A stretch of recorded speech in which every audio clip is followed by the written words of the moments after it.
At this time, our session 5 is the leader as a coach, building an effective team.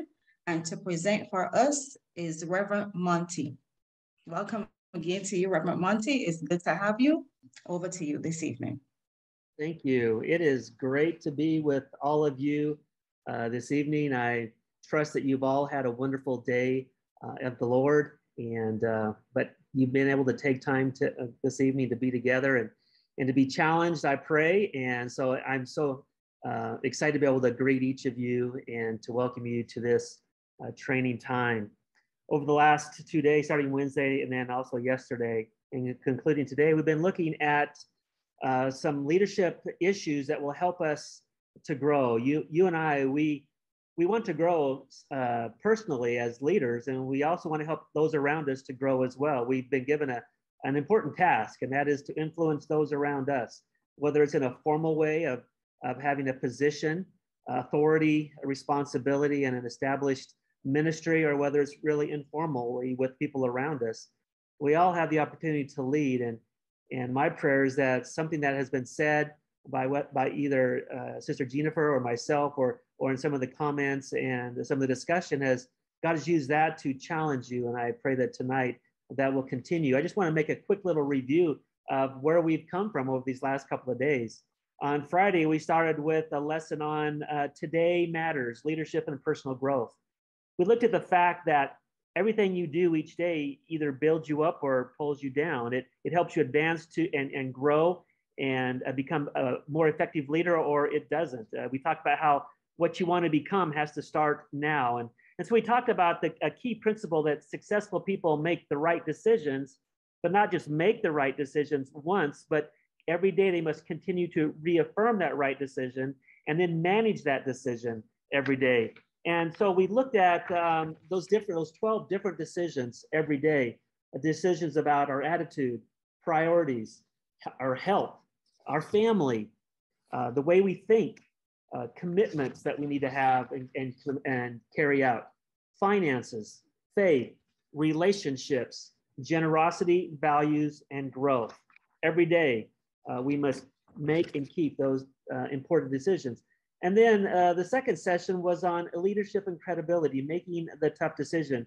It's a given that if you're going to lead, you're going to have difficult decisions to make. And we looked at different types of decisions, the process of making those decisions.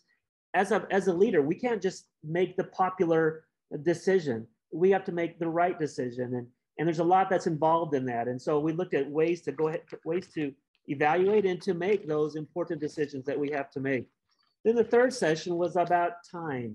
The title of the leader's time, TikTok, Manage the Clock. And we talked about how time is this very valuable resource that we have. We can never get more of it. And so we all have the same amount. And so we need to be able to manage that set amount of time in the best way possible so that we're able to accomplish what's most important. Sister Jennifer mentioned that the goal is not to be busy, but the goal is to accomplish what God wants us to accomplish. And so how do we go about doing that? And how do we use our time well? And how do we focus our time and energy? And how do we use that to the best of our abilities? How do we get rid of or reduce the things in our lives that waste our time? And so best ways to make those difficult decisions. Then the last workshop yesterday was on leadership and relationships. Christianity, really one word that sums up Christianity is relationships. It's relationship with God and relationship with others. And as leaders, we must be focused on relationships. How do we build those relationships? How do we have healthy relationships? How do we guide people in their relationships? We looked at the importance of perspective, and our perspective on how we see ourselves and our perspective on how we see other people influences dramatically how we respond to people, how we can build and carry out effective relationships with them. We looked at the story of the Good Samaritan and how those characters looked at this traveler, and how we often have the same choices, whether we're going to look at people as people to exploit, or as problems to avoid, or as people to love. We looked at different types of people, some very difficult types of actions or types of people to deal with, and how the best way was to, or some ideas on how to best work with them and have relationships with them. Which leads us to lesson number 5, lesson number 5 that we're going to start tonight. The leader as a coach, building an effective team. The leader as a coach, building an effective team. As a leader, each of us, we face the real challenge of finding the right people for our team. We have the responsibility to try to then communicate God's vision that he's given to us, his mission, to be able to communicate that with them, and then to be able to help develop them into not just a group, but a close team that can carry out this mission together.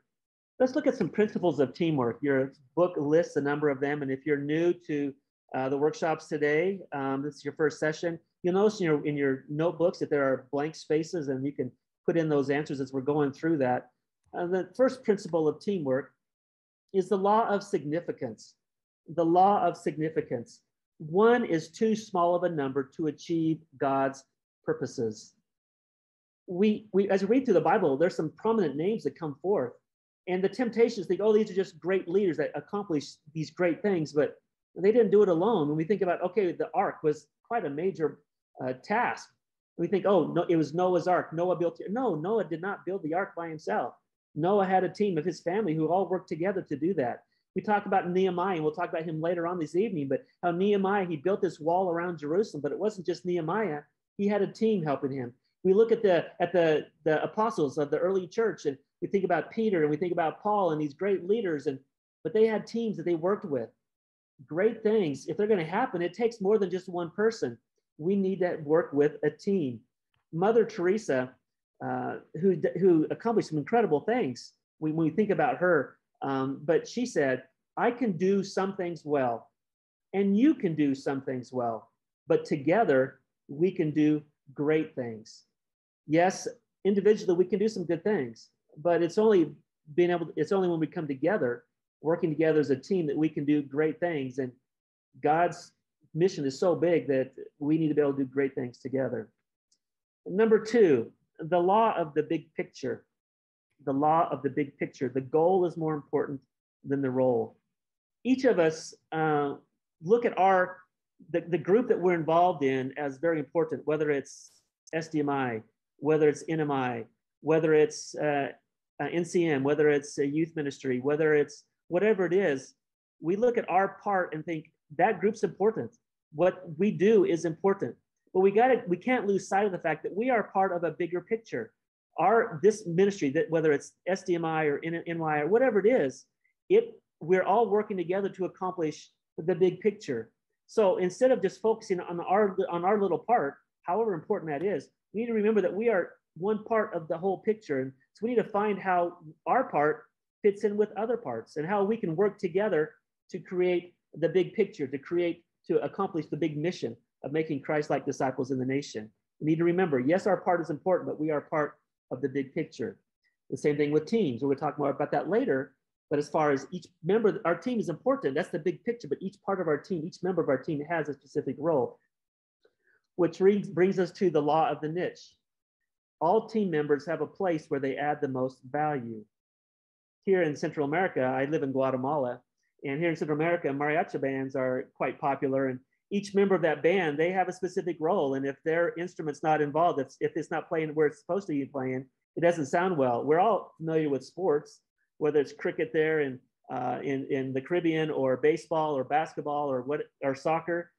We all know the principles of each member of that team has a specific role to play. And if they're not doing their job, then everything kind of falls apart.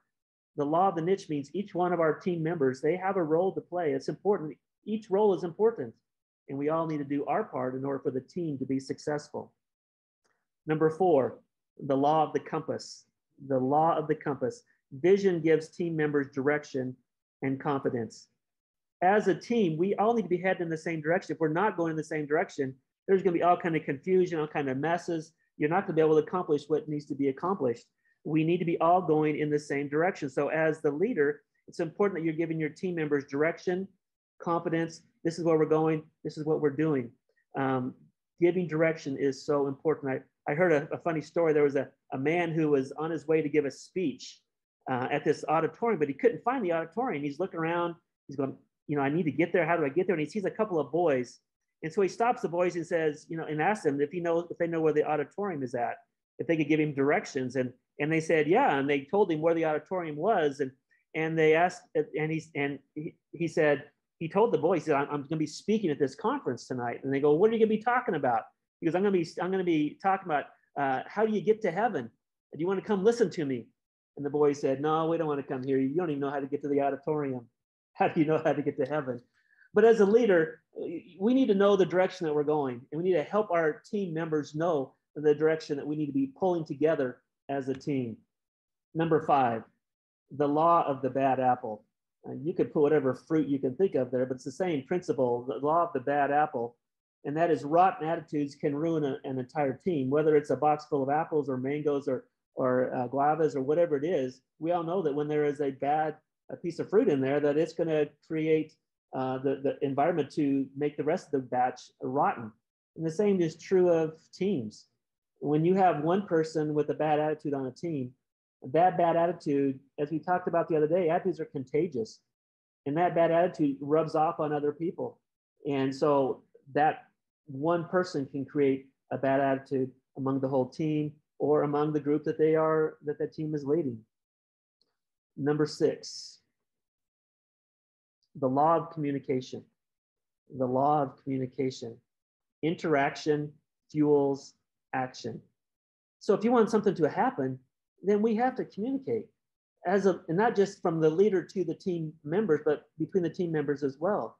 But we need to be communicating about where we're going, how we're going to get there, who's in charge of what timing needs to take place, when things need to be done, etc. So if you want to have an effective team, communication is so vital to that. Number 7, the law of the chain. The law of the chain. The strength of the team is impacted by its weakest link. We're all very familiar with this, but the principle here isn't that you get rid of the weak links. No, the principle here is that you help the weak links, that you, whatever that weakness is, that the group itself helps strengthen that one weaker link. And by working together, the whole team can be strong, the chain can be strong. So we need to work together to help each other. Teams are what God uses to accomplish his purpose, not individuals. Yeah, he may bring individuals and use them to begin to bring a team around them, but God's going to use a team. God's vision is God-sized. It's not man or woman size. It's not person size. It's God-sized. And as a God-sized mission, it takes a group of people. It takes a team in order to be able to accomplish that mission. So we have to put together, find a team. Now, we're going to look at some different characteristics of teams and teamwork tonight. First thing we're going to look at is Genesis 11:6. And if you know what that passage is, you're probably going to be kind of surprised at why are we using Genesis 11:6 and those passages as an example for a leadership conference, because it's the story of the Tower of Babel. And we look at that passage as this is something that you're not supposed to do. And what they were trying to do, build this tower to reach the heavens, to just rely upon themselves. Well, they were doing the wrong thing, but they were doing it in the right ways. There's some things there that help them be successful for a while that can help us be effective in leading a team and working together as a team. Let's take a look at some things that they did right. Number 1, this group, they shared a common identity. A common identity means that we experience shared values, what's important, what's not. We share a worldview. We share a commonality that we hold together. We are Nazarenes. We are members of First Church. We are the discipleship team. We are, you fill in the blank, but it's an identity. This is who we are. And so we feel this unity, this togetherness, because we share this common identity. Good teams, they share a common identity. They feel this connection with one another. Number 2, they shared a common language. They shared a common language. A common language means that we communicate well. Every culture has its own language, even in the church, even in different ministries. We have our own language. We use different phrases, different things we talk about. We have a way of communicating together. Um, when God wanted to stop the progress of this task of building this tower, what did he do? He confused their language so they couldn't communicate. Communication, if we're going to accomplish something together, we have to be able to communicate in all the different ways of communicating, whether it's verbal, nonverbal. We need to be able to communicate together so that we know what we're doing together. And number 3, they shared a common goal. A common goal means we share vision, we share purpose, we understand why we are here, and we understand where we are going and what we're doing. So we're all working in the same direction to accomplish the same things. So while the group that was working on building this tower, they were doing it for the wrong reasons, some of the ways they were going about it are things that we can learn from. And I hope that as we are building our teams and leading our teams, that we'll keep these 3 things in mind as we carry out our task. Let's look at some ways about recruiting and enlisting team members. Obviously, if you're going to have a team, I know that some teams are elected, but many of our teams are not elected, they're recruited. And so what are some things that we need to do when we're recruiting people? What kind of people are we looking for as we're putting together this team? Some things we need to keep in mind when we're choosing our team members. We want to choose people who are gifted. They have abilities in the areas where you have needs. In each of our ministries, there are specific things that we need to do. That is our goals. And we need to have people that have abilities in those specific areas. Now, obviously, in sports, if you have a cricket team, you don't want everybody in your team just to be bowlers. You got to have all kinds of people on the team.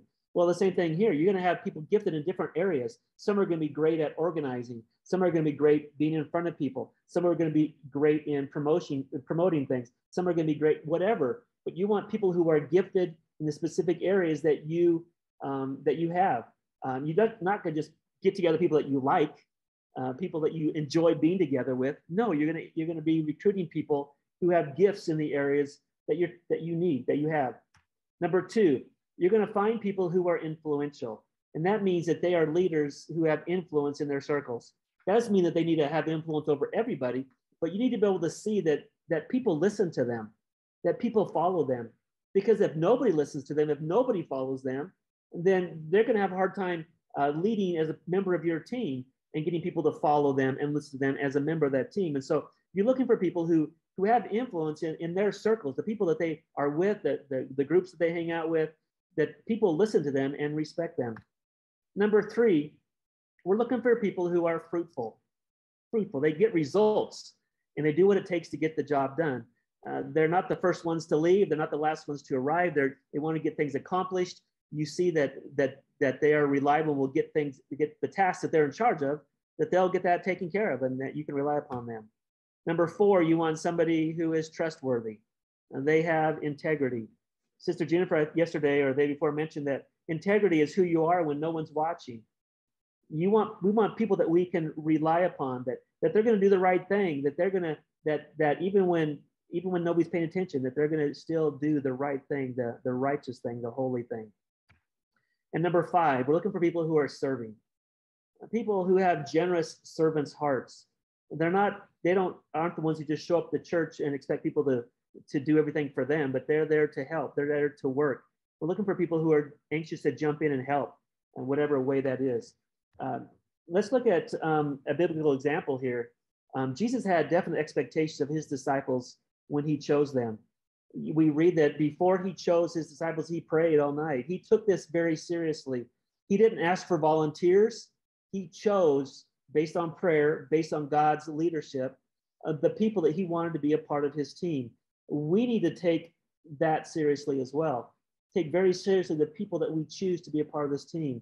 I've too often heard people get up in front of a church or a group and say, we need somebody to work with the kids. We need somebody to teach a youth class. We need somebody to do this. Any volunteers? That's not how you go about doing this, because this task, this ministry is important. And we need to not just take whoever will do it, but we need to, with God's wisdom and direction, we need to choose people that he wants us to choose for that responsibility. So we're going to be looking for different characteristics other than what we've already talked about here, some additional characteristics, some expectations, they could really call them, some expectations you might communicate to each person that you add to the team.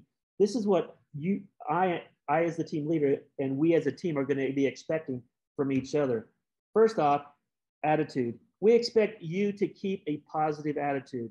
Regardless of the situation, we want you to have the positive attitude. Remember who we serve. Remember that the God that we serve is mighty and will be able to help us in whatever situation we're in. We're going to be positive and we're going to be respectful. We're going to have a good attitude. If you're going to be a member of this team, you're going to have a positive attitude. Secondly, growth. We're going to expect them to continue growing as a person and as a leader. If we're going to be good leaders, we have to grow, because if we're not growing, how are we going to lead people if we're not growing? People aren't going to follow somebody who's not advancing, who's not growing. They're going to pass you up. And so they're not going to be following you. They're going to be in front of you. So it's important that we continue to grow as a person and as a leader. For my leadership team, I have them fill out regular reports, not only on what they're doing, not only on their plans for their specific area, but one of the sections in the report is, what are you doing to grow? What are the books that you are reading? Who are the people you're talking to? What are the things you're doing to grow? Because I expect them to grow in order to be a good leader. Growth. Our expectations of our team members is that, yes, I'm going to grow as a leader, but I want you to grow as well. Number 3, relationships.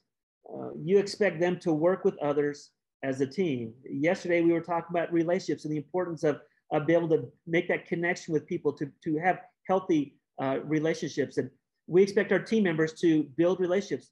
First with the team, we want that team to have good relationships with each other, but also we expect them to have good relationships with the people that they're going to be leading. Relationships. Number 4, mentoring. We expect them to be developing other leaders. As a member of this leadership team, we want them to be investing in other people, helping them grow, helping them become leaders, because we're not going to be leading forever. We need to have people prepared to step into our place. And so the way to do that is to be mentoring people, even as we're ministering and leading. So we're giving the responsibility to each person on our team to be investing in people, to be helping to develop these leaders, whether it's for their specific position or just helping them develop as a leader. We need to be helping them grow and be prepared when the time comes for them to step in and to lead. One of the responsibilities as a team leader is to be able to share your vision with your team members. As a leader, it's important that you know where God wants you to go and what he wants you to accomplish, and then to be able to share that with your team leaders, because we're not just wandering around putting in time. We're not just trying to accomplish little tasks here and there. God has a mission for us, and we need our team together work in the same direction to accomplish this mission, this vision. And then we also need to be able to communicate this with the people that we are leading. And so it's important that we're able to communicate vision. People catch vision in different ways. We all have different kinds of learning styles, personality styles, all of those things. They all impact the ways that we can catch on to a vision. And so when you share a vision, when you're communicating the vision, it's important that you're not just sharing this vision in one way. Because if you do it in one way, then you're just going to appeal to one little segment of your team, segment of your followers.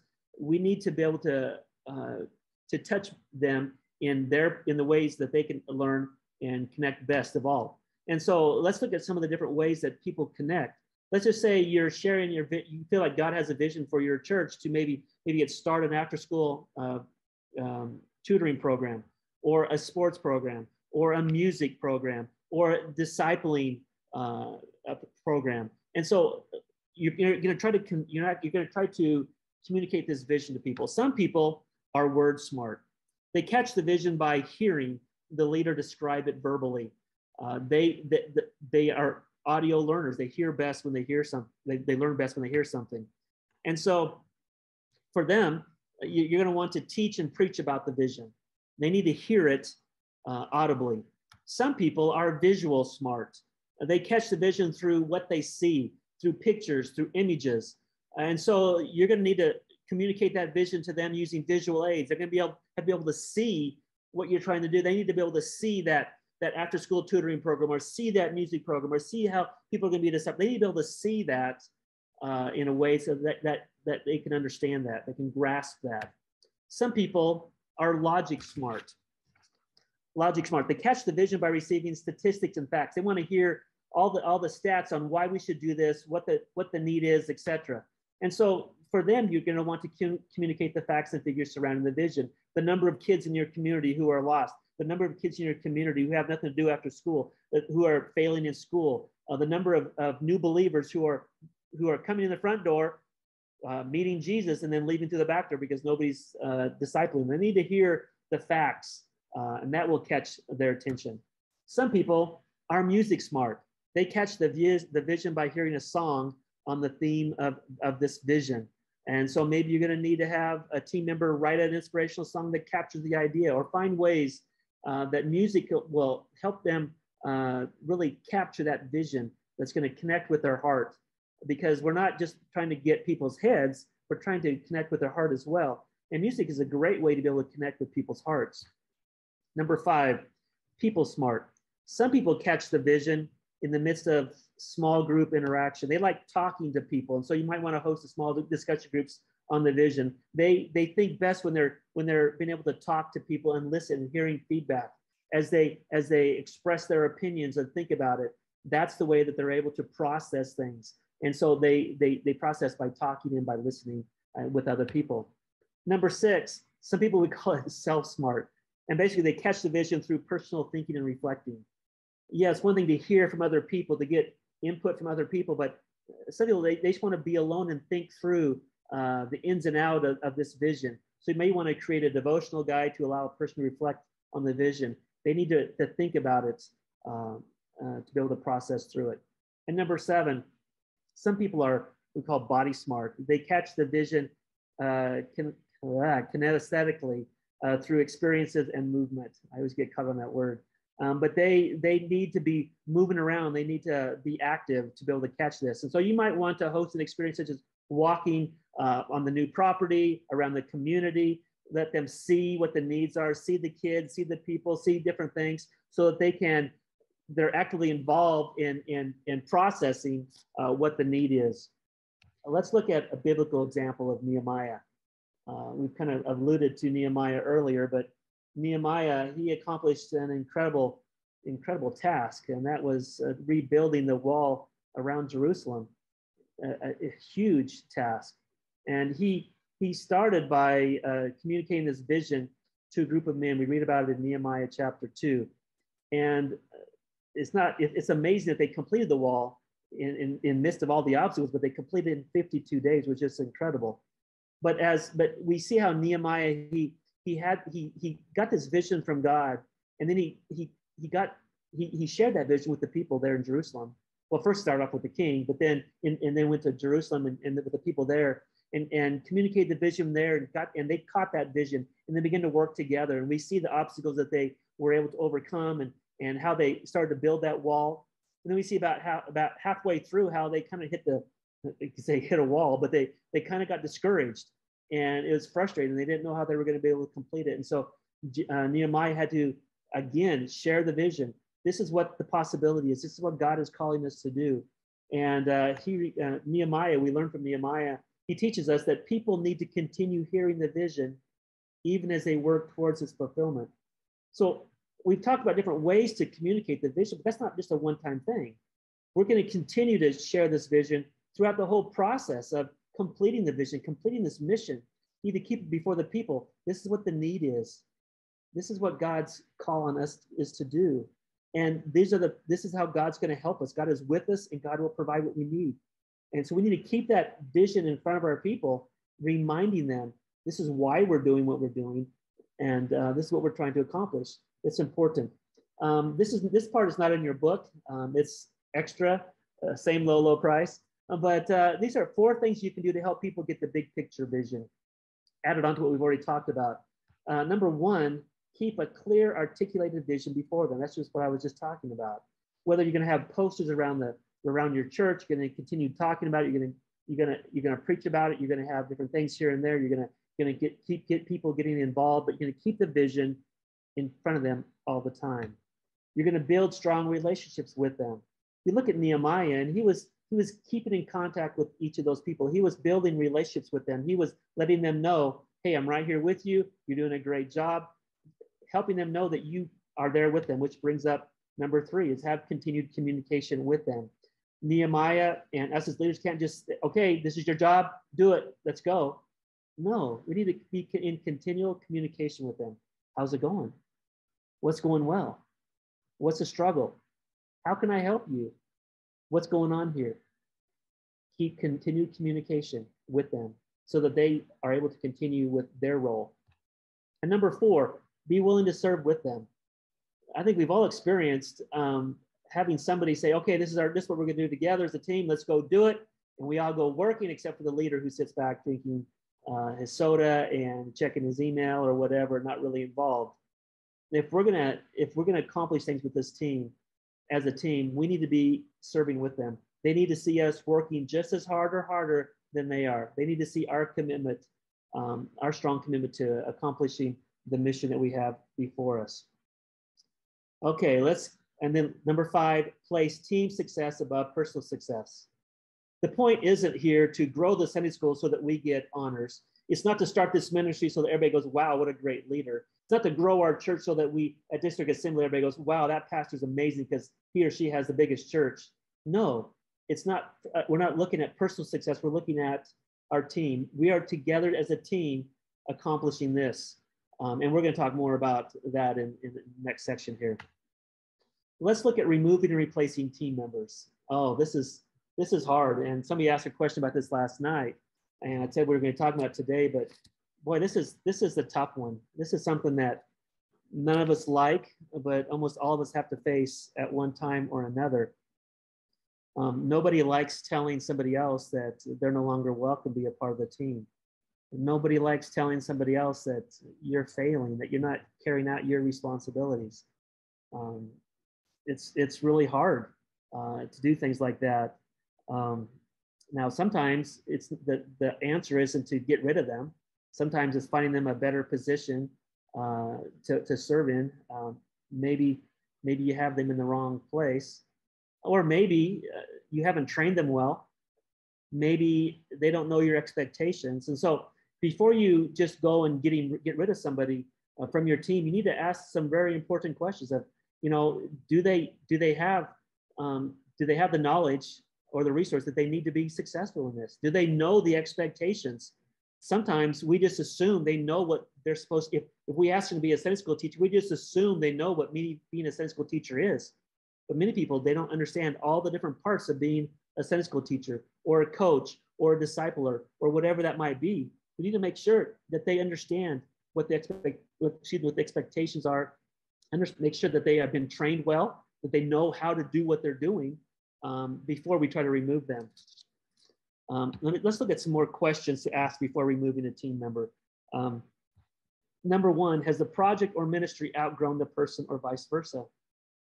Some of us are great in leading a small group of people, but we're not so great with leading a large group, or vice versa. Sometimes when we put somebody in charge of a ministry or a responsibility, they grow that ministry great, but sometimes they'll grow it to the point where they're no longer effective in that role because the ministry's outgrown them. And so we need to see, is this a case of this happening right here, where they are no longer effective because of the size or because of the responsibilities of this ministry? So we need to find something else for them. Number 2, who else believes this team member needs to be replaced? Is this just my opinion? What do other people think? What do other team members think? Sometimes somebody does something that we don't like, and maybe that frustrates us, and we think, okay, and so that colors our perspective. And so we begin to look at that team member in a negative way. And so maybe it's just that our perspective needs to be adjusted. So we need to ask, are there other people who believe that this team member needs to be replaced as well? Or is it just my opinion? Number 3, what will be the basis of his or her dismissal? Why am I asking this person to leave the team? What is the basis of that? Will it be because of their failed character? Will it be because of relational problems that they have with either team members or the people that they are leading? Is it because of their attitude, that they have the negative attitude and, again, all the problems with that? Is it because of incompetence, that they're just not able to do what we're asking them to do? And so you need to be clear on what is the rationale for asking this person to step aside. I don't like you is not a good enough reason. You need to have a good reason for them to be taken off that team. Okay, how to remove a team member. So if you've gone through the process, you've asked the questions, you've made sure that it's not an issue of, just the wrong place at the wrong time, the wrong type of ministry. The problem's not that they don't have enough training. The problem's not of expectations. It's that they're just not willing to do what needs to be done, or that whatever. So then how do you go about removing a team member? Number one, do it personally. Don't send them an email. Don't send them a text. You're off the team. You need to sit down with them face to face. They need to be able to see your eyes. They need to see your heart, because hopefully, if you're a good leader, it should not be bringing you pleasure to ask somebody to be off the team. It should hurt you. It should hurt your heart. And they need to see that this is a painful experience for you to ask them to leave, that you're not finding joy in this. They need to be able to see that this is something that's hard to do, and that you care about them. Do it personally and promptly. Number two, do it gently without bitterness or malice. No matter what they have done to deserve being removed, we need to do it. We need to remove them with gentleness. We can't be angry. If when you ask that person to step aside, sometimes they're going to be sad. Sometimes they're going to be angry. Sometimes they're going to be defensive. They're going to try to defend themselves on why they did what they did or didn't do what they were supposed to do. But our response back to them cannot be one of anger, one of bitterness, one of frustration. Even if they have frustrated us, we need to do it gently. Remember, we talked yesterday about a soft answer turns away wrath. We need to communicate to them with gentleness and with love. Number three, end their responsibilities quickly. So when you ask somebody to step out of their responsibility in the ministry, don't say, okay, you can continue for 2 more weeks or another month, and that gives us time to find somebody else. No, don't do that. When you ask them to leave, it needs to be immediately, because different people will respond in different ways. Some people will be very angry and try to create problems with either the team or in the ministry they're involved in. In those last couple of weeks, they may do something that will cause harm. So it's just best if it's just, okay, this is it, and be done with it. Even if you have to have, you'll have somebody come in and take over their responsibility, maybe just temporarily until you can find somebody on a more permanent basis. But you're going to want to do that, have it done with, and move and continue on. Number four, when you talk about removing team members, you want to be consistent. If you remove a team member for this thing, then whenever somebody does the same thing, they need to be removed as well. You can't be seen as playing favorites, where you're going to give this person more chances than you gave this person. You want to be consistent so that everybody knows these are the same rules, regulations for everybody. And so we need to really be consistent. Number four, we need to be discreet in the way we do this. Our purpose is not to embarrass this person. It's not to shame this person. We're not trying to broadcast this person's failures all over the whole church where everybody's going to look at them and point fingers and whisper about them. No, we want to be as discreet as possible. We want to find a way, when we're telling people about why this person has been removed, we're going to do it with the least details as possible that will reflect badly on that person. We're going to just very carefully choose our words on how we're going to, with the reasons that we're giving. And sometimes, we want to be as kind as possible in doing this. So be discreet. Number six, help the person find their next step. Now, this next step could be a variety of things. If this person is being removed because of moral decisions or character decisions, then maybe the next step will be, how do they learn from that problem and then take the steps to recover, to whether it's confession, whether it's whatever it is, whether it's counseling, help them take the next step for that. For other people, if it's just not a right fit, maybe it's helping them find the next step in a ministry, something else that they have the abilities or the temperament to do. Help them find, if they want to continue to serve and you think that they won't be damaging to another team, then help them find another place to serve. Now, here you want to be careful that you're not just passing your problem person onto another ministry so that they have a problem person. No, you want to do what's healthy for the ministry and for the person. And so you want to find the best next step for that person in that particular situation. And it's going to vary from person to person, whether it's another step in ministry or help, etc. Number 7, anticipate the problems. Think about, you've worked with this person supposedly for at least a little while, and so you have an idea of their personality type, the things that they do. Anticipate, will this person cause problems? When you remove them from the team, how are they going to respond to that? Are they going to try to cause problems in the team, in the ministry? What are they going to do? Are they going to try to discredit you as a leader? So be anticipating what are some problems that could happen, and then take some. Yesterday we talked about being proactive, versus being reactive. Maybe be proactive and how you can keep these anticipated problems from happening. So removing a person, it can only be done after a lot of prayer, just pleading for God's wisdom, after talking to other people, finding out, getting others' opinions, and really asking yourself some hard questions. And ask the team member, before you remove this person, give them an opportunity to, you don't come to the point of being dissatisfied one day and removing them the next day. No, if there's some dissatisfaction there, you need to be talking to that person. Hey, these are the expectations, you're not meeting them. Or these are some things that you're not doing. We need to find a solution so that you don't continue these things.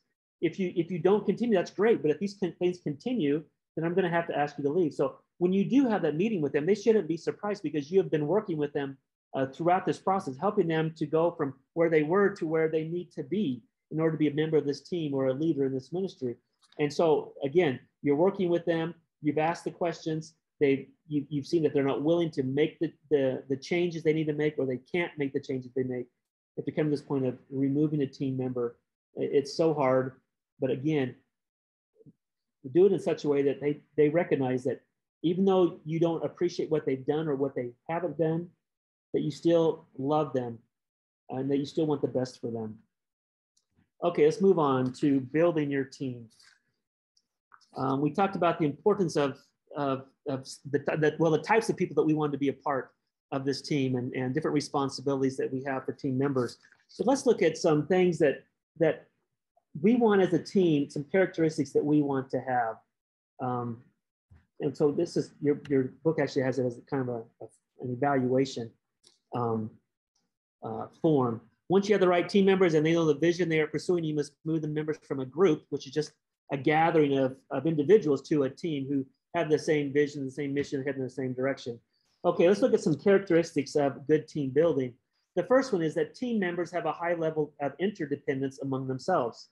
Now, earlier we talked about how, every team member has their role. They have their responsibility.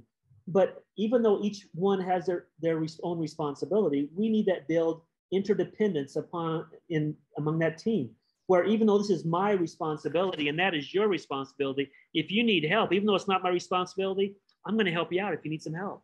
We're going to be there for one another. And so there's this interdependence that we're building upon each other, knowing I need you and you need me. And together we're going to be able to do something great here. Number 2, the team leader has good people skills and is committed to a team approach. So again, think about this in the sense of an evaluation. Does our team leader have good people skills, and is our team leader committed to a team approach? Or is the team leader trying to do everything him or herself, and whatever he doesn't want to do, he gives off to his team members? Does this team member is able to connect with each of the team members, build relationships? Is there a connection among them all? Number 3, is each team member willing to contribute? When we come together as a team, is everybody getting involved? Everybody working? Everybody contributing? Everybody needs to give, even if it's not their responsibility at this very time, that they're all still helping in whatever way they can. Number 4, does our team have a relaxed climate for communication? Do we communicate well? Does everybody's ideas and opinions, are they valued? Or are people intimidated to give their opinion because if everybody doesn't agree with it, that they're going to just get hammered because they're going to be ridiculed. But if every team member knows that that if they have an idea or an opinion and they share it, then the whole team will listen to it. They will evaluate it, and then they will do what needs to be done with it. But they know that their opinion is valued, and there's this communication that I can share what's going on, what I'm thinking about, and that we're going to communicate together, knowing what's going on. Number 5, team members. Do they have this mutual trust with one another? Is there confidentiality? Is there reliability? Do team members know that no matter what I say, I can trust that you'll keep it to yourself? No matter what happens, I can trust the way that you're going to handle it. I know that I can trust you that you are reliable, that if you say you're going to do something, that you're going to do it. Team members need to have mutual trust among each other. Number 6, are the team members prepared to take risks? Are team members prepared to take risks? What keeps people from taking risks? Well, it's the fear of failure. We're afraid to take risks because if you take a risk, there's a chance that you might fail. And if you fail, how will people respond to your failure? People respond in different ways. And so this is why it's so important that in your team, that your team members are willing to take risks, because they know that if they fail, it's not going to be the end of the world. Some of you maybe have played on sports teams. I grew up playing sports. I still play sports. And I played for some great coaches, and I played for some really terrible coaches. And for the great coaches that I played for, they have always pushed me to do my very best and even to take risks. And I knew that if I did that and if I failed, I wasn't going to get jerked out of the game immediately. I was going to be given another chance. My coach believed in me. And even if I failed once or twice, if I did my best and did what they told me to do, then I would keep given another chance. Well, on your team members need to realize that, yeah, if they, in their responsibility, if they take a risk, a calculated risk, and it fails, they're not going to be, that everybody's not going to lose confidence in them immediately. They're not going to be kicked off, but they have the confidence to take risks. If I fail, we're going to get back up. We're going to fix it. We're going to keep going. So they need to have the confidence to be able to take risks. Number 7, the team is clear about the goals and establishes specific targets. I'm missing a few words there. The team is clear about goals and establishes specific targets. So the team needs to all be aware of where we're headed. If you ask your team, whether it's the church board, whether it's the SDMI council, whether it's whatever, if you ask that team, what is our goal? Our goals, what are we trying to accomplish here?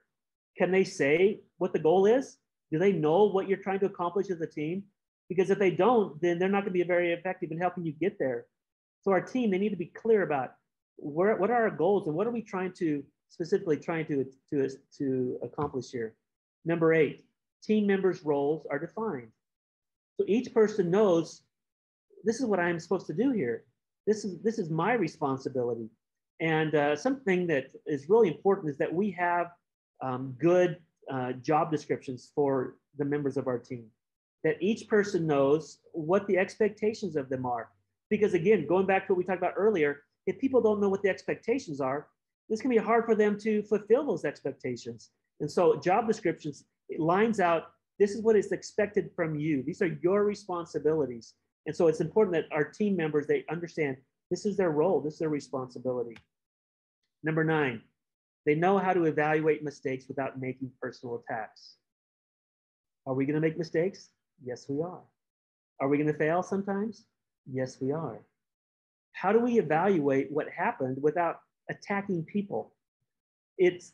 I know I use a lot of sporting examples, but I enjoy sports, but it's interesting to watch how sports, and you see this in politics as well, but in sports, when a team wins, it's interesting to see how the star or stars respond.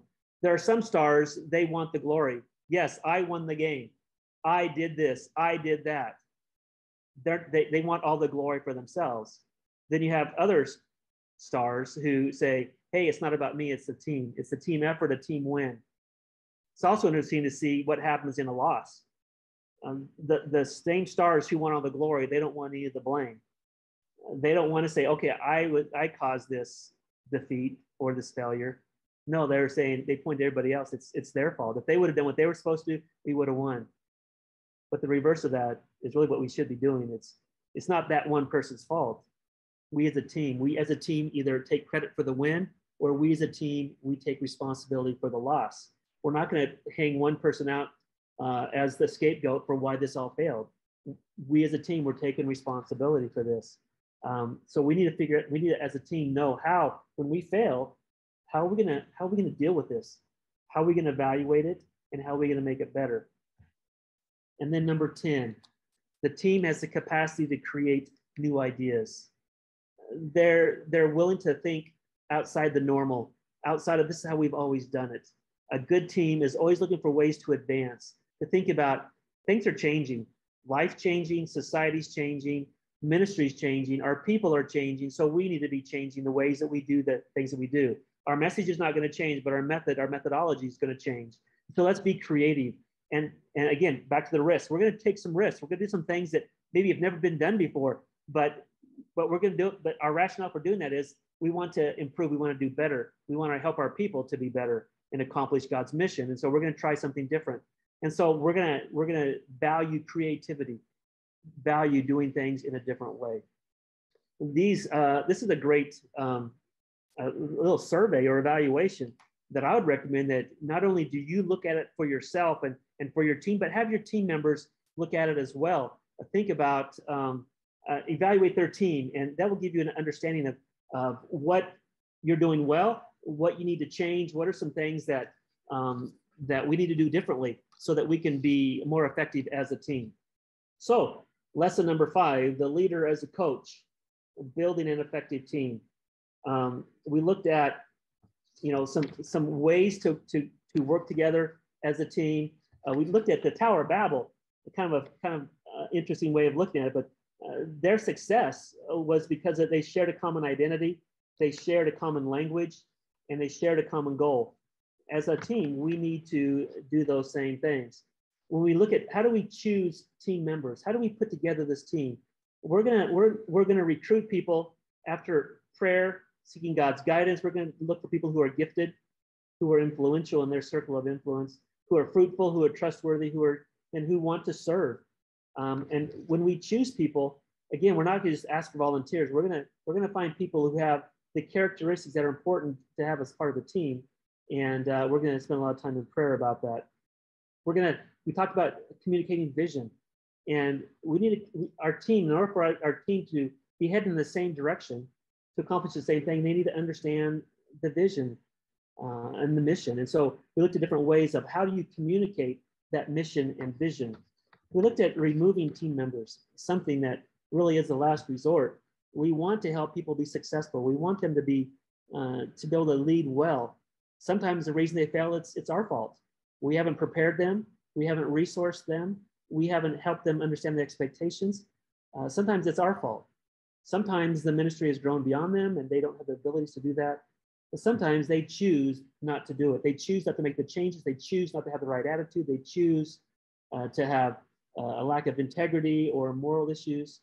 And so they have to be removed. And so we looked at some steps to remove somebody, questions that we need to ask ourselves and we need to maybe ask them, some steps to take. And above all, we're doing this removal with an attitude of humility and of love. We want to communicate to them that we care about them. We don't want to hurt them. We want what's best for them as well as for the ministry. So we looked at the different ways to remove, different steps of removing a team member. And then lastly, we looked at characteristics of a good team building. And I hope that as you look through that list of, we just talked about those 10 characteristics that maybe those will inspire you as you lead your team. So maybe some changes that will help your team be more healthy and more effective. Okay, so any questions or comments on being an effective coach and building an effective team? Of course, Brother Monte, you're well aware that on a given team, you can have family members working on that team. Mhm. And of course, you can have a situation where people are closely connected in terms of friendship. And you may very well have to remove a good friend or a family member. So is there not a possibility sometimes of sabotage? Wow. Sabotage can occur. And when there's more than one person involved, how do you proceed in building your team in that particular situation? And the second thing I want to ask about, if we are going to anticipate problems, should there not be a number 8 in terms of healing? If you're going to anticipate problems, if the body, the team is affected, more than one individual is affected, should we not have, is it not a time to do some healing? Because I'm thinking that we cannot proceed very much unless that is done. You may proceed. Yeah. Okay. The first question was about the interpersonal relationships and maybe having some really close friends on the team. And when one is dismissed, that may cause problems. Yeah, that's always a possibility. That's why we have to be so very careful on how we put together our teams, the people that we have as a part of that team. We want to keep in mind the personal dynamics as well, and how that may affect the whole team. When you dismiss, whether it's a family member or a very close friend, I think in that case, I would also talk to that person, talk to that family member or that close friend, and explain your rationale for doing what you're doing. Help them understand why you made the decisions that you made and the steps that you took, and try to deal with it in that way. But I know that sometimes you're going to have people who want revenge because you've hurt their friend, you've hurt their family member. They're going to do all they can to discredit you, and you may just have to remove that person as well. When you see that attitude happening after you remove one person, you may need to remove others as well. And that goes on to your second question. When you talked about anticipate the problems, and I probably didn't talk enough about that. Anticipating the problems is seeing what could happen, but also how is this going to affect your team? You're going to need to meet with your team when you dismiss or remove a team member. You're going to have to meet with your team, and you need to explain to them what's going on, because they shouldn't be hearing it from the grapevine. They shouldn't be hearing it from other people. They need to hear it from you. And you may even need to explain it to them before you remove that person, immediately before, so that as soon as you explain it to the team, then you're meeting with that person and that's taken care of. But yes, on that team, because that team, some of them will know what's been going on, because typically when somebody's not carrying out the responsibilities, not meeting the expectations, everybody knows, everybody sees. And that's another damaging thing about, some people think, well, I'll just leave them in this position. They're not doing a good job, but we'll just leave them there a little bit longer. Maybe they'll change, or maybe we can just survive and last until we have a new team, then we'll do that. But the rest of the team, if they see this person getting away with not carrying out the responsibility, then the temptation is for them to slack on their responsibilities. They're gonna develop some frustration of, why do I have to do that and they don't? Or why do they have such low expectations for their leadership? And so I think, yes, we do need to meet with our team. They need to know what's going on, why this is happening. You don't need to tell them all the details, but you need to explain it enough where they can understand why you are taking the steps that you're taking. And yeah, maybe there needs to be some healing taking place there, because we talked about the importance of this team, the sense of being a team, and they have close relationships, and they're working together, and they're relying upon one another, and you're wanting them to develop close friendships and relationships. And then when you're removing one of their friends off the team, then that's hard. And even if they know that this team member is not doing everything they're supposed to do, it's still hard to lose your friend from that setting. And so, yes, very good point. It is going to take some, maybe some healing, some explanation. How are we going to deal with this? What's our way forward when this person's removed? Then what are we going to do? So yes, there needs to be some, with the team itself, some help, some direction, maybe some healing, etc. Good question. Thanks. And Brian, do you want to ask your question? Okay. We have Roel Marvel. Yes. Hi, good night, everyone. A comment and a question. This session has really been food for thought. Has my brain going all over the place now. I'm looking at myself as an individual, how best that I could proceed in terms of leadership and team membership and what's not. So thank you very much for that. The question is, what if the leader is the issue? The leadership is the issue. Instead of the team members, the members. What about the leadership? How can team members now go about dealing with the leadership? If there's an issue with the actual leadership. Yeah, and that's a good question. We really didn't discuss that, and we do have lessons on that. But just shortly, I would say that if the issue is the leader, then the team members have responsibility. And I know the word confront has a very negative connotation. You can use whatever word you want there, but really the team members themselves have to confront the leader and not just say, hey, we don't like the way you're leading, but they need to come together with the right attitude and with respect and say, these are some things that we're struggling with in your leadership, and give specific examples. And I think that I know not all leaders are the same, but many leaders want to do what's best. And oftentimes leaders don't realize the areas that they're falling short. And when in a loving way manner that when their team members come to them and say, these are some things that are really difficult for us right now, and we're asking you to make some changes in these areas. Is that possible? I think that opens up opens up the avenue of communication. And so that will hopefully begin a give and take on helping the leader see what's going on, helping the team members understand why the leader is doing what he or she is doing, and through that dialogue, and then help to bring about some changes. I know that it's hard, but it is possible.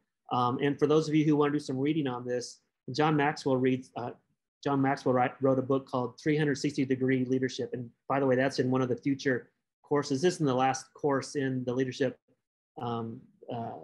training. There's also another set of books, but 360-Degree Leadership. And that's how do you lead those who not only are under you or beside you, but how do you lead those above you, and how can you influence your leader? It's a good read. I would suggest that for anybody who wants to follow up on that. But I would say the team members themselves have to talk with the leader. And everybody has a boss. Everybody has somebody above them. And so if it's the leader of the SDMI that's the problem, or the NMI or whatever, then obviously you can bring that, if there's no success when the team members meet with the leader, then maybe you need to bring the pastor in. If the problem is the pastor, then maybe it's the DS. But that's not the first step. The first step is not to go over their head and try to get them that way. Their first step is to try to connect with them on the team level, and hopefully see some changes. Melissa, Thank it is you. also important. Sorry, we have a comment in the chat. It's also important not to focus on your star players and encourage all members of the team. Monica, Rock. Hi, good night. I know we do it in the corporate world, but I think that is so very important in our Christian lives, in our ministries as leaderships, that we should have reviews often with those who we lead. And sometimes I think that is missing from our ministry, so that when it comes to times when we have to ask someone to exit, it is difficult because we have not lived up to what you would have said just now about having that communication and that talk with them often to know what are the challenges they are having in the ministry. Also, we need to know if they are clear on the goal, because then our ministry will not be successful. And also if they require any assistance in terms of teaching, in terms of, personal assistance. So I think that part, we have to focus in on some more, having those reviews often with those who we lead. Yeah, and that's you made some great points there. And, you know, I mentioned about one of the responsibilities of that leader is to have continual communication, regular communication with their team members and asking those same questions. But I did not use the word that you use, and that's evaluation. And I really like that. Or I maybe use a different word for that, but it's this review, I guess is the word you used, a yearly review. And I always have tried to do that with my teams, and that's to sit down with them and talk about, you know, and so that if there's a problem, it's not going to be just this surprise of all of a sudden I'm asking you to leave the team. No, we've been talking about this in our regular meetings as we've gone through this review process, that they know these are the problem areas and we need to work on how to fix those together. But yeah, I like using that word review. I think people get scared of the word evaluation. I think review is a great word, helping to just know that every year. And that's another thing. We talked about job descriptions, and part of that job description is often a commitment. And I try not to ever ask anybody, when I ask them to serve as part of a team with a responsibility, I don't just say, here, will you do this forever? No, I ask them to do this for a year. I ask for a year commitment. And then at the end of that year, we're going to sit down, we're going to do the review and decide if we both want to continue this or not. And so that because I know one of the hardest things to get people to be a part of your team is, in the church, it seems like that when we volunteer to do something, that we basically have the expectation is we're going to keep doing it until we die. And nobody wants it. I mean, that scares us all. But if you ask me to do this for a year, well, okay, I can do that for a year. And so helping them throughout that year, you know, grow, being trained, have the resources, and deal with the problems that they have. And then, you know, then you have that review. Okay, the year's been up. How's it been going? You want to commit to another year, et cetera. Expectations are understood. So I think that's really important. But that's a really great point. Emerson, Jamin? Got it.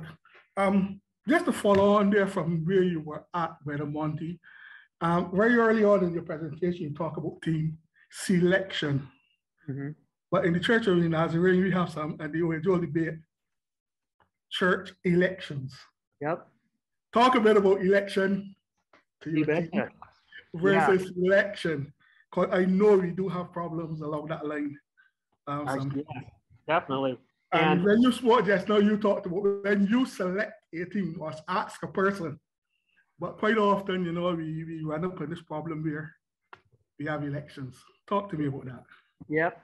And I have some notes written down here, and I was just waiting for somebody to ask that. If nobody asked it, I was going to go ahead and mention about it. But yes, many times our teams are made up of people who are elected. They're not always made up of people that we get to select. And so we don't always have a voice in specifically choosing every member of our team. And so I guess, you know, everything that I've said about the teams and those are all still valid, whether they're elected or not. You still want to go through the same types of steps and the same kind of reviews, and the same kind of asking the questions and expectations. But, you know, you also, on every elected position, every organization that I know of within the church anyway, has a set way of removing people who are elected. There's a method to doing that. And so if you've gone through all the steps, you still can, if somebody who is elected still is not doing what they need to do, and they're not, and whether it's a moral failure or whether it's just they're not doing their job, their attitudes, whatever, there is a process through each of our ministries to remove somebody even though they're elected. And so I would, you know, you don't have to get to that point. Never do we want to have to remove somebody if you don't have to.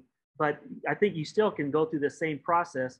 And at the end of this whole process is not your final decision, but there is a process that you work through, whether it's through the church board, whether it's through a district level, a leader, whatever it is. Every organization has a way to remove somebody who has been elected. The second thing that I want to stress is that, you know, going back to the reactive versus proactive. Yes, if somebody's elected who's not going to do a good job, then we have a problem with removing that person. But what if we were to take more care in selecting the people who are going to be on the ballot to begin with? Correct. You know, making sure that the people that are going to be, every person on that ballot, whoever gets elected, that they're going to do a good job. And, you know, so many people, this is terrible. I've been to a number of meetings or elections where when the ballot comes out, some of the people on the ballot are surprised that their name's even on there. They're going, what? How'd my name get on there? You know, I have no idea. They don't know what their responsibility will be. They don't know what the expectations are. And so every person on that ballot, they need to be contacted beforehand. That you need to go through the same process with them on the ballot as you would selecting somebody. Typically, in most ministries, the president or the superintendent or whatever, they're a member of that nominating committee, and so they should have some input. And so for everybody on that ballot, you need to go through the same process. You need to make sure that they have a job description before their name's on the ballot, what the expectations are going to be, and so that you do all the vetting, all that you possibly can, so that you stop the problems to begin with. You're not just trying to react with how do I deal with this problem person, but you just want to make sure that this person has a strong witness, character, integrity. They've shown a track record of being faithful and etc. That all the things we've talked about. That makes sense? Yeah, it makes sense. I wasn't asking it in terms of removing persons, but I just wanted you to talk about it a little bit, because I know in the Church of Nazarene, our preferred selection method is elections. And from coming out of the corporate world, I don't always know if that's the best thing, because in my job, you know, you have your option to choose and select your team. Yeah. So you can select some of the best persons and so on. But ministry, it's a bit different, and it can be hard. It can be difficult. Yeah. With that election bit. Thanks, Brother Monte. You're welcome. As a church,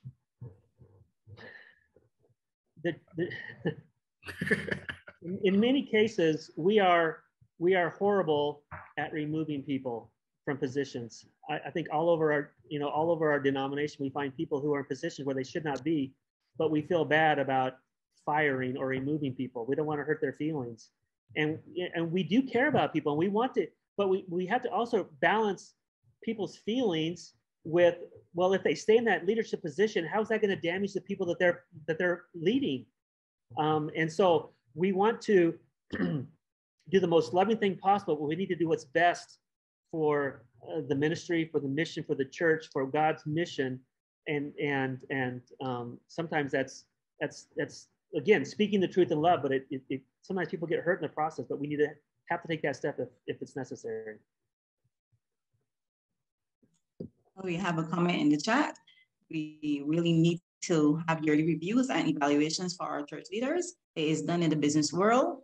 It can help in evaluating our leaders and making them more accountable. Yep, agreed. You can go ahead, Brian. Hi, good night, everyone. Hopefully the audio is working well. Yep. Connected to your last point you would have raised in terms of the evaluation process and also the selection of members, I just want to we'll have a short question based upon early in your presentation. And before I say that, I think most of the points you made were very valid.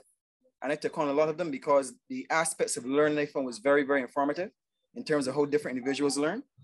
My concern would have been based upon the point that you would have made in terms of selecting persons who would have had influence in church. And the reason I'm concerned about that is I found that there are persons, because of the influence that they have, they are selected. And these persons are often tied to other ministries and other responsibilities. So they find themselves stretched. And because they find themselves stretched, they're not able to devote the attention or time to what they're selected for. And again, that ties to what the previous point was made concerning persons on a ballot who may not even realize that they've been put on that ballot. Yeah. So what happens is that individuals say, well, look, John is well known in this church. John is respected, so I want John in my ministry. So they put John's name on the ballot. John doesn't have a clue. So my thing is that if you have, for example, an unknown quantity, a new member in your church who is not known, who is not recognized, who is not appreciated for whatever reason, because they've just arrived, should you consider that person to be in your ministry when they don't have any credentials or any information you can look at and say, well, look, this individual is someone I can work with? How do you sum up that person? For example, you may not have any of the available persons who are well known or respected, for lack of a better term, within your pool to choose from, or within your pool of reference. Do you go then to the new members and take that risk with the new members or new persons who are not known and select them for your ministry? Yeah, that's a great point. And either I did not say it correctly or you did not hear it correctly. My point was not to pick people who had influence in the church. I said people who have influence in their sphere in their circle. And so whether that's in the business world, whether that's on their sports team, whether that's wherever, the point was we want to look for people who other people will listen to, whether it's at church, whether it's out at their work. There are some people who nobody wants to listen to, whether it's the way they come across, whether they present themselves, how they speak, what they do. People don't listen to them.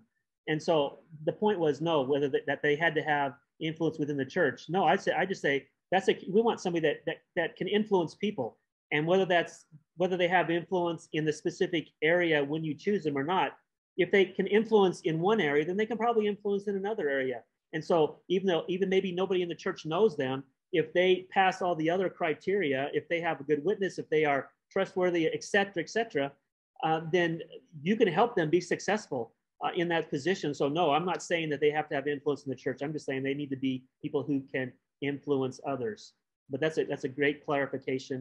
It doesn't have to be, and again, when we talk about expectations and we're talking about vetting people, yeah, you need to talk to people, make sure that they have that not only the abilities, but also the availability to carry out their responsibilities. It seems like that we choose the same handful of people to do everything, and we don't need to do that. There are enough people around. People may be scared, maybe be inexperienced, maybe they're not being trained, but there are people around. And I think that when we realize that God wants this ministry to happen, God wants his church to flourish, God can raise up leaders, that he can open our eyes to potential leaders, and whether they've ever done anything before in this specific context or not, we can help them be successful. Thanks, Ryan. Thank you as well. For a question or comment from Doriel. Hi, good night. I like what Monte said there just now about availability and abilities. I find quite often that people who have abilities don't make themselves available, and therefore you have to rely on the few people who do make themselves available, and then those same people get obviously burnt out, as Ryan was saying. In the church, we often hear how each of us have a talent. God has blessed us and placed us strategically in our locations, which means that we are needed there. But a lot of people like to just spectate and just see what other people are doing rather than coming in. And yes, you don't have to know everything, but I am quite sure that if you make yourself available, you will learn and find your fit at some point in time. Mm-hmm. Yeah, and we have whole lessons on recruiting people. I think that our churches, we have people, like you said, who have abilities, who have talents, but for one reason or another, they don't want to get involved. And I mentioned some of the reasons. Some of them, they feel inadequate, that I could never do that. I've never been trained to do that. I wouldn't enjoy it. You'd have a whole long list. And so that's why I think the fear of many people of getting involved is that they're going to have to be involved for a long time, even if it's miserable for them. And when we talked about the 1-year commitment, you can even make it shorter. You could say, hey, could you do this for a month? And then we'll make a decision after a month if you want to continue or if you want to step out. I think people are afraid of making these long-term commitments to something that's going to be miserable for them. But if you can help, you can train them, give them a taste, and then maybe they'll be willing to do it a little bit longer and then a little bit longer. I think if we can deal with people's fears, whatever those fears are, we'll get more people involved in serving. Thanks for your comment. Thank you, Reverend Monte, for another informative session.